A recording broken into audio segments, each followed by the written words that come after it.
大家好，很多朋友在家里炒四季豆，总觉得炒不熟，下锅焯水又觉得不好吃，过油炸又很不健康。今天教大家饭店的做法，这样炒出来的四季豆颜色翠绿不花黄，而且鲜香又入味，做法还非常的简单。一起来看看是怎么做的吧。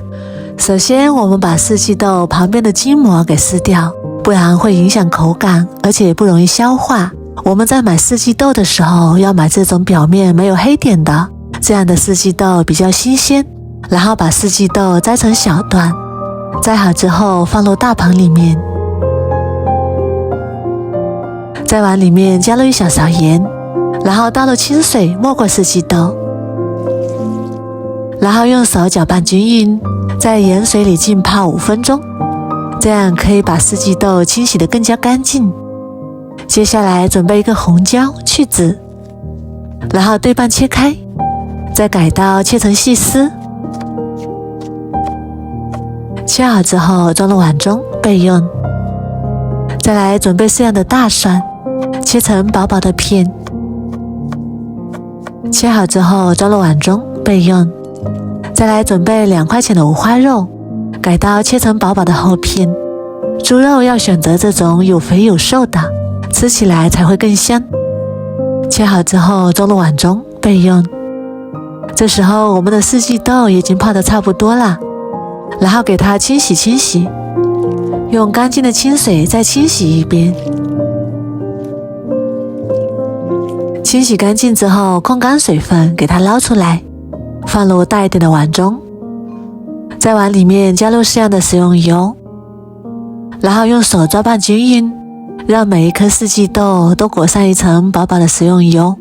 这样做出来的四季豆颜色翠绿，而且营养还不容易流失。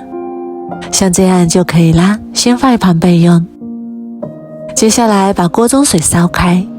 然后把四季豆直接放到蒸屉上面，用筷子整理一下，给它铺平整，然后开大火蒸10分钟，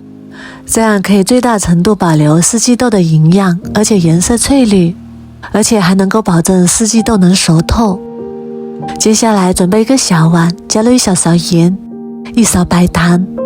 一点点蚝油，1大勺生抽，1小勺淀粉，再倒入半碗清水，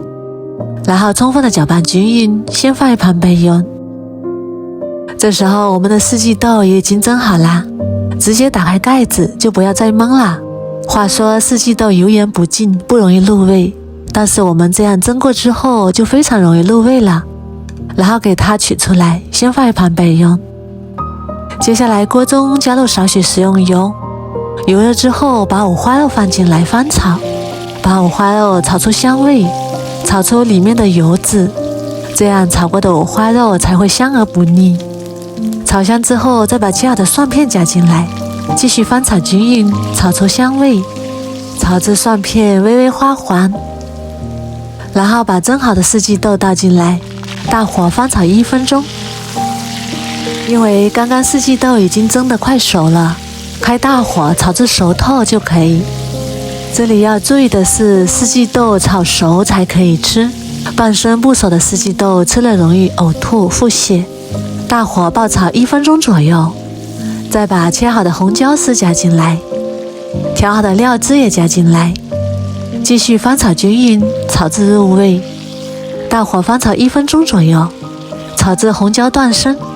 这样炒出来的四季豆颜色翠绿，口感清香。炒好之后就可以关火出锅啦，一道非常好吃的炒四季豆就做好啦。四季豆独特的风味和五花肉搭配在一起，真的是太香了。这样炒出来的四季豆颜色翠绿，而且还非常的入味好吃。如果您喜欢，赶紧收藏起来试试吧。我每天都会更新不一样的美食视频，喜欢我的视频就关注我吧，谢谢您的支持。